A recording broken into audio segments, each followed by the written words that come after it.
They didn't have much of a say in the debate, are forcing Republicans to go it alone. If you've got the votes, you don't have to talk to us.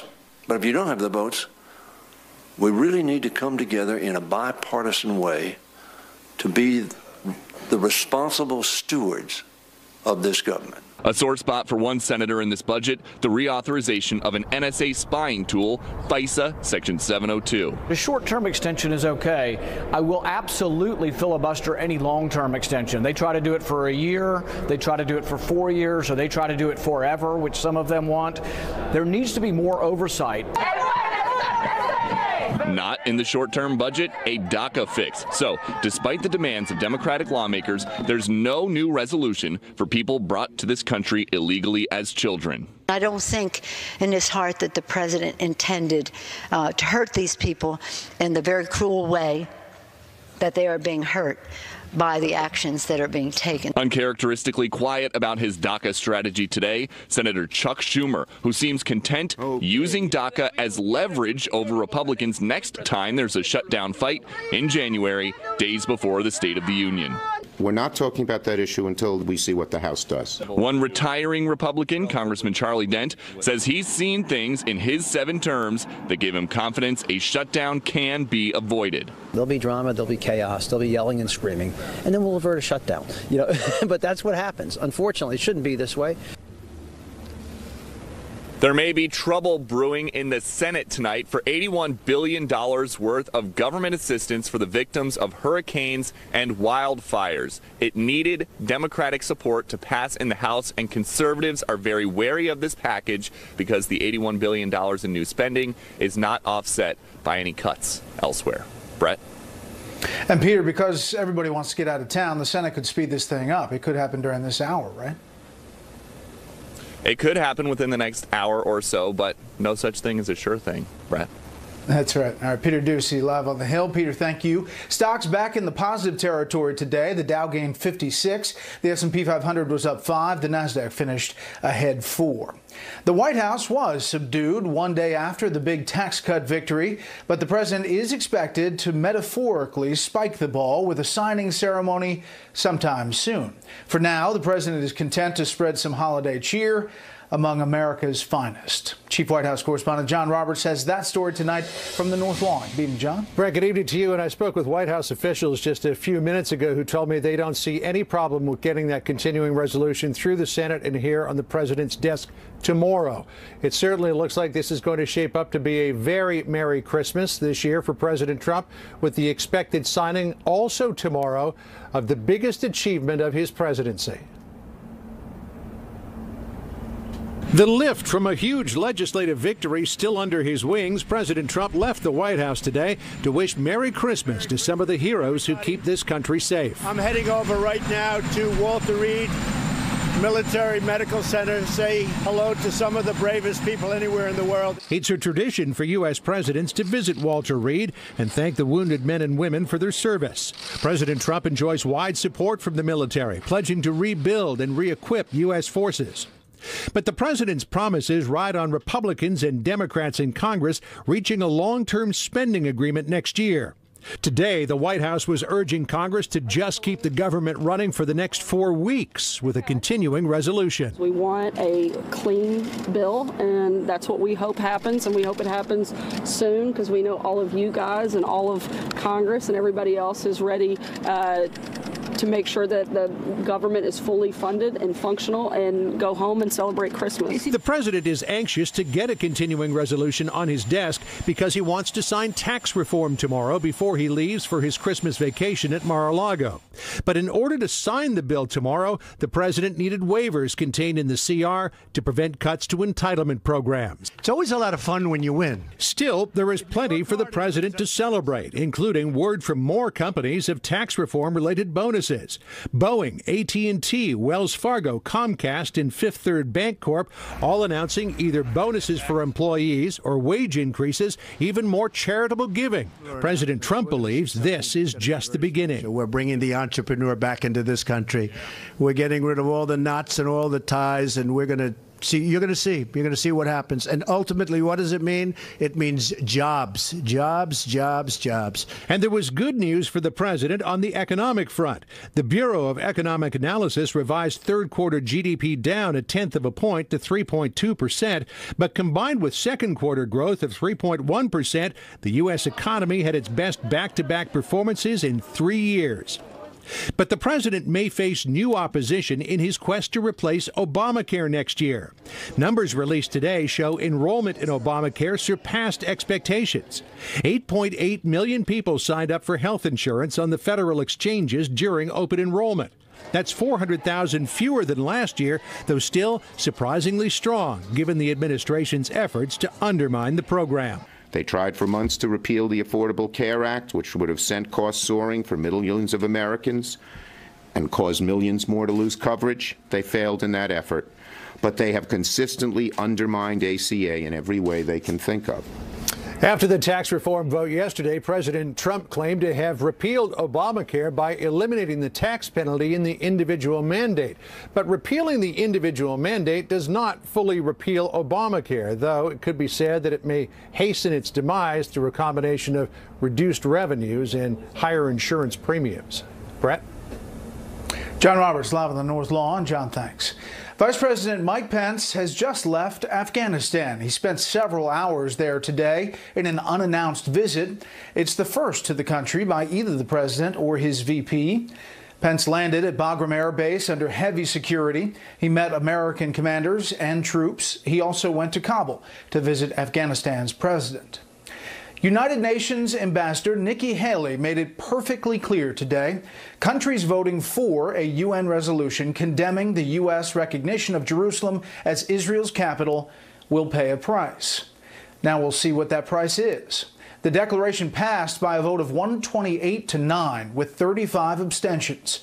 Senior correspondent Rick Leventhal is at the UN tonight. When we make generous contributions to the UN, we also have a legitimate expectation that our goodwill is recognized and respected.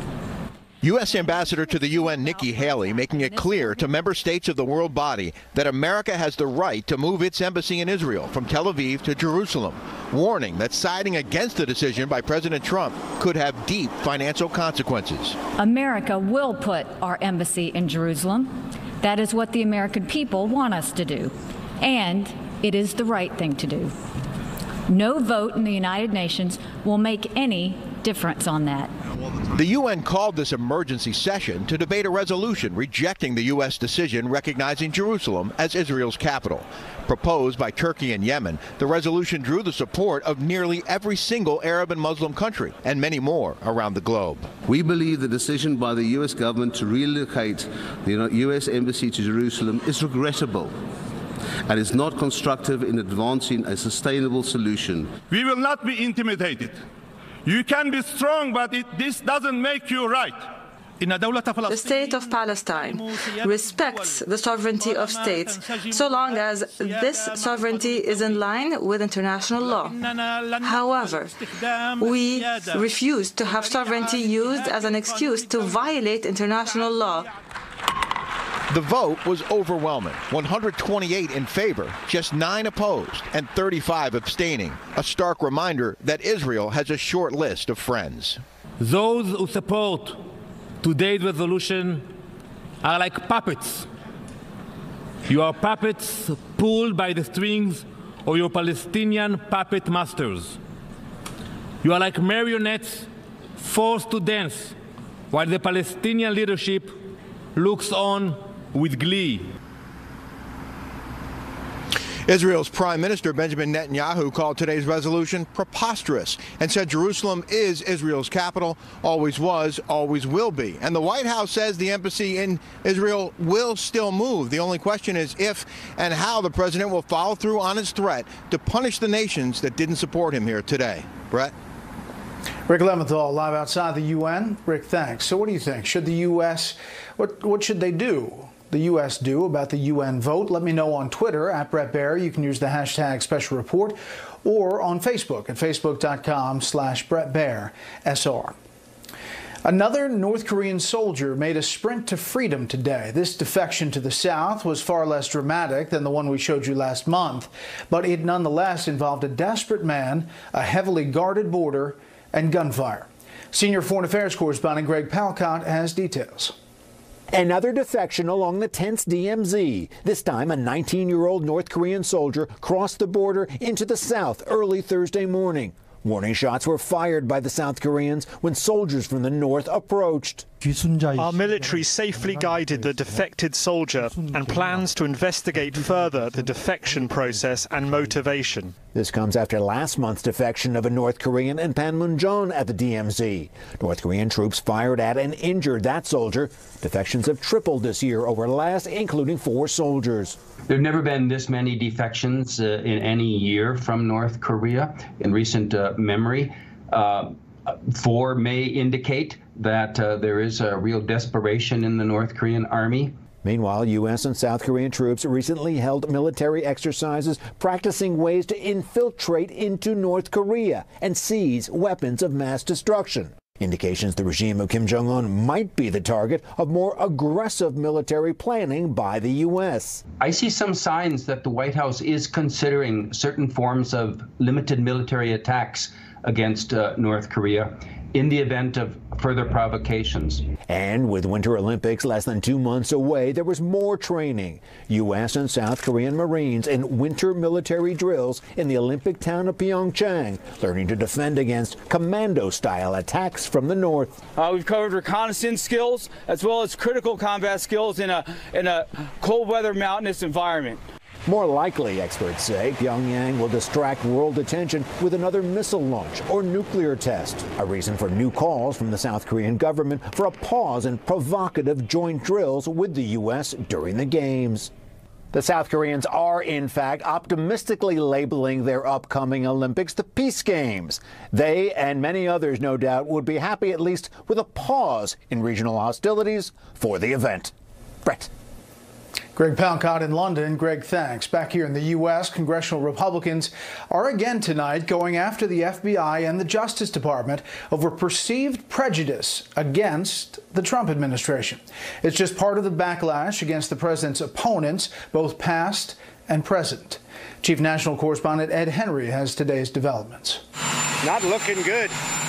Not looking good. A year dominated in part by President Trump being in the crosshairs of a special counsel investigation is ending with Attorney General Jeff Sessions ordering that Justice Department prosecutors press FBI agents about why they did not seek charges in the Uranium One deal involving Hillary Clinton. I think the end game would be, number one, if they actually found something, they certainly would be potentially capable of reopening the investigation and handling it as though it were an active, ongoing criminal matter. That could mean a second special counsel beyond Robert Mueller being named to probe the way investigations of Clinton's email server, as well as the Uranium One deal that involves contributions to the Clinton Foundation, were handled by then FBI Director James Comey, his deputy Andrew McCabe, and a top agent, Peter Strzok, who sent those text messages supporting Hillary Clinton, who recently dismissed questions about Uranium One. I would say it's the same baloney they've been peddling for years. Yet today, the Senate Intelligence Committee heard closed-door testimony from Bruce Ohr, recently demoted at the Justice Department for not disclosing his connections to the Trump dossier. He has a meeting during the election with Christopher Steele, the same guy that the Democrats through Fusion GPS paid to do this discredited Trump dossier. And then, oh, by the way, Bruce Ohr's wife works for Fusion GPS, and Ohr meets with Fusion after the election. So how do you explain that conduct? McCabe was pressed on the dossier today, meanwhile, in a long private session with the House Judiciary Committee, after facing 7 hours of questioning by the House Intelligence Committee on Tuesday, where he could not recall when he learned the Clinton campaign and the DNC paid for the dossier, leading Senator Rand Paul to tweet today, "Time to investigate high-ranking Obama government officials who might have colluded to prevent the election of @real Donald Trump. This could be worse than Watergate." Democrats insisted this is a diversion from the real issue, which was the Russian attempt to subvert the last election, the possible collusion, well, the certain collusion by many members of the Trump campaign. And other Democrats tonight are claiming this is an attempt to undermine Mueller's investigation, potentially fire him over the holidays, a charge the president and his legal team have consistently denied. Bret? Ed, thank you. It was a big day for the nuclear power industry, the fate of the country's 2 new reactors at stake. We'll tell you why and what happened after the break.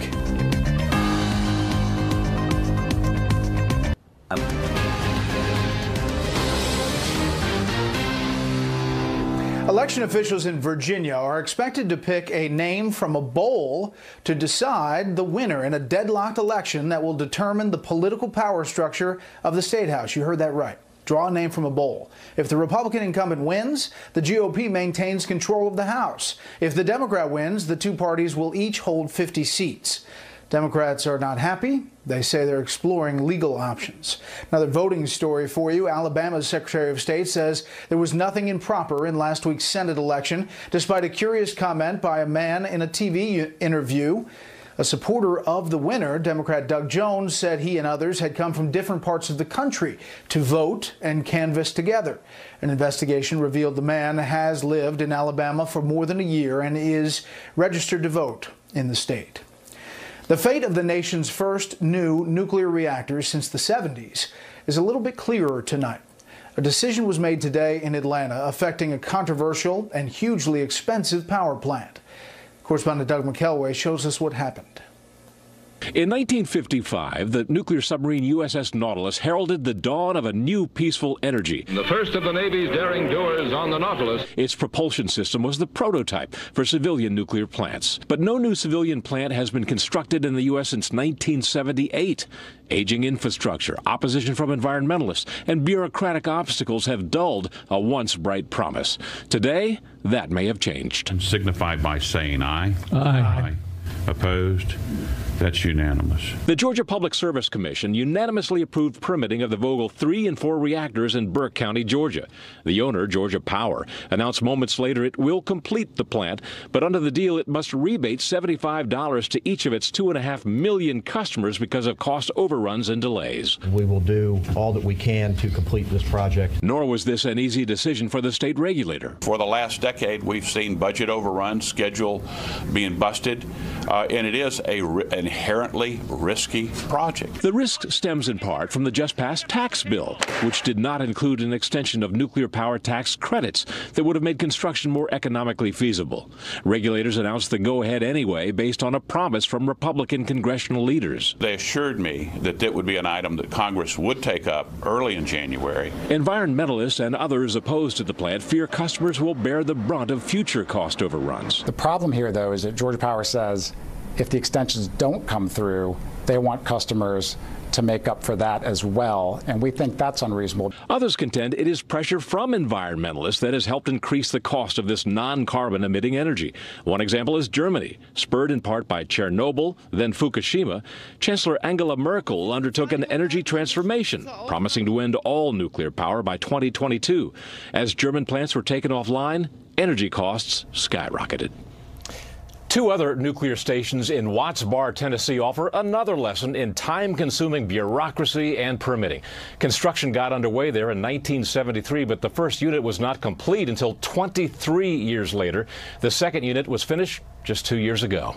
Bret? Doug, thanks.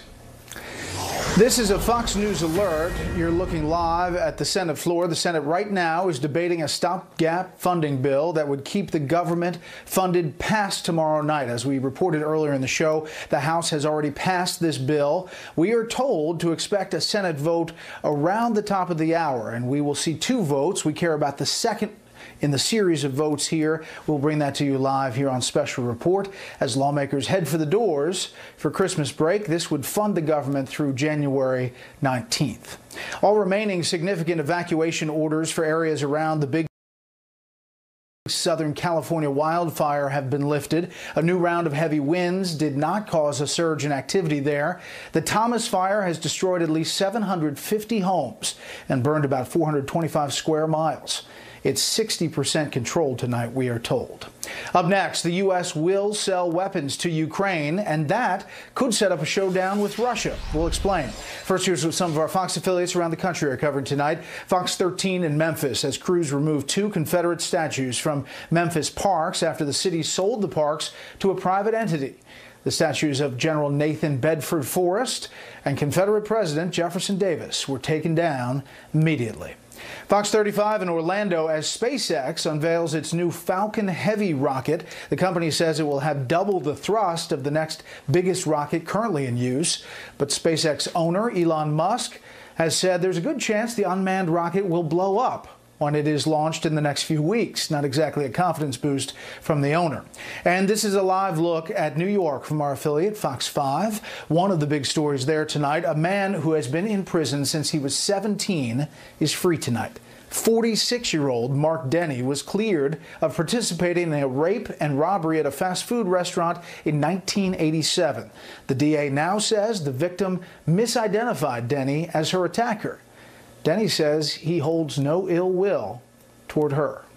That's tonight's live look outside the Beltway from Special Report. We'll be right back.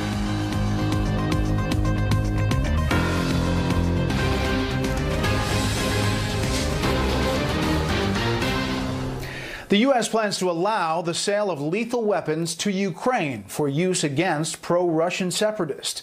Supporters say it's long overdue. Critics say it brings us closer to a real conflict with the Russians. Lucas Tomlinson has more tonight from the Pentagon. The Trump administration ending the arms embargo on Ukraine, allowing them to buy 50 caliber sniper rifles and other light arms from U.S. companies. But the U.S. government will not be supplying the weapons. Still, the decision was applauded on Capitol Hill. This president, at this time, with his national security team, is finally doing what people on both sides of the aisle have tried to get administrations to do. I mean, these weapons are to defend Ukraine against Russia's aggression. Russia hawk Senator Tom Cotton turned it up a notch, quote, "This is a break from failed Obama-era policies to make Russia pay a cost for its aggression." With this decision, the Trump administration is reminding Vladimir Putin and his cronies that they lost the Cold War and we won't tolerate their bullying of our friend Ukraine. But the State Department pushed back, saying weapons have been available for purchase before, after Russia annexed Crimea in 2014 and supported Kremlin-backed fighters in eastern Ukraine. Quote, "Under the previous 2 administrations, the U.S. government has approved export licenses to Ukraine, so this is nothing new." But a Green Beret and former Bush White House official says otherwise. This is a significant break from the Obama administration. It is the largest sale that we've ever done. It is lethal, and it is going to send a message to the Russians, and they're not going to be happy about it. As expected, the decision angered Moscow, officials calling the policy a dead end, which will only lead to more violence. Earlier this month, President Trump's national security advisor hinted changes were coming to the White House's handling of Russian aggression. And what we're continuing to do is strengthen Ukrainian defensive capabilities. Ending the arms embargo comes at a time when the White House is pushing back on claims President Trump has been too soft on Russia. Today, Ukraine's security service arrested an aide to the prime minister for being a Russian spy. More evidence things are heating up in Eastern Europe. Bret. Lucas Tomlinson at the Pentagon tonight. Lucas, thank you. It appears Cuban leader Raul Castro will stick around a little longer than expected. Cuba's National Assembly has extended its term by 2 months. Castro had said he would leave in February. Now it appears the government will stand until April. Officials say damage from Hurricane Irma forced the delay of Cuba's political cycle. Separatist political parties in the Spanish region of Catalonia are claiming victory in today's regional election there. The races pit pro-independence candidates, some of whom are fugitives or are in jail, against those who want to remain a part of Spain. Catalonia's declaration of independence in October prompted the Spanish government to fire regional officials and dissolve the parliament. Back here in the U.S., an American man is facing serious consequences tonight over the possession of illegal drugs on the Indonesian island of Bali. In the U.S., Christian Beasley is allowed to use medical marijuana. There, he's not. Here's national correspondent William Lajeunesse. I have medical report from my doctors here and in America of why I use ganja. 32-year-old Christian Beasley is among the latest Americans in deep trouble abroad. His offense, possessing a baggie of marijuana. I have a license to use ganja for medical reasons, but they want to give me 4 years or more. Medical marijuana is legal in 29 states, recreational pot in 8 states, but not Indonesia, a predominantly Muslim country where marijuana is a Class 1 drug, no different than heroin. Why does he have the hood on? Is it because he's been beat up? We don't know. Hank Giesecke is Christian's father. He's been kind of in and out of therapy most of his life. Sadly, when he was 4, he was kidnapped, and he was gone for a year and a half. After 5 months in Bali's notorious Kerbokan prison, the California native escaped after being threatened by a prison gang. The reason behind his escape was he felt pressured in prison and threats from other convicts. Beasley faces 4 years to life for possession alone, or death as a trafficker, since police caught him with 5.7 grams. 0.7 too much. Your heart just breaks for you know, your son is there. Your son is there. My concern is, would they just take him out and shoot him? The State Department said it does not get involved in domestic judicial affairs. As for those 3 UCLA basketball players caught stealing on camera in China, well, that required White House intervention. Bret? We'll follow this one. William, thank you. Up next, the panel on efforts to stop the looming government shutdown and the end-of-year legislative push. We'll analyze it all. First, beyond our borders tonight, as Defense Secretary Jim Mattis makes a surprise visit to the U.S. base at Guantanamo Bay, Cuba. He's the first Pentagon chief to go to Gitmo since 2002. Mattis says he's there to bring Christmas greetings to U.S. troops. Australian police say there's no evidence of a terrorism link to a car ramming pedestrians in Melbourne. 19 people were hurt. Authorities say the driver was an Australian citizen of Afghan descent who has a known history of drug use and mental health issues. And Pope Francis once again used his Christmas greeting to dress down colleagues at the Vatican. He denounced what he called the cancer of cliques and how bureaucrats can become corrupted by ambition and vanity. The Pope has a tradition of giving Vatican workers a tough love Christmas greeting. Just some of the other stories beyond our borders tonight. We'll be right back.